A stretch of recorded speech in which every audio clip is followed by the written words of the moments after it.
তো গাইস দুগ্গা টুগ্গা কইরা আমরা সকলে মিল্লা বাইরে পড়ছি পুরুলিয়ার বারন্দি পাহাড়ের উদ্দেশ্যে।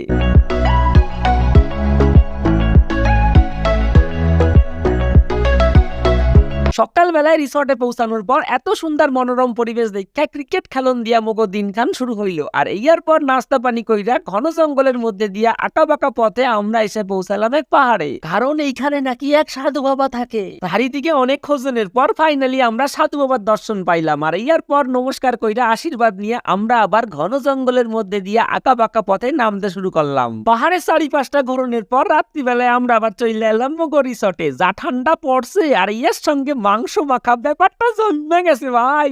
মজা মাইরা খাওয়ান দাওনের পর রাত্রিবেলা একটু পাইচারি কইরা পরের দিন সকালবেলা চলে এলাম আসানসোল স্টেশনে আইয়া দেখি বন্দে ভারত আমারে না নিয়ে চলে যাইতেছে। তাই মনের দুঃখে এনে বইয়ে একটু কানতে লাগিয়ে তোমরা একটু সাবস্ক্রাইব করে পাশে থাকো। Bye bye.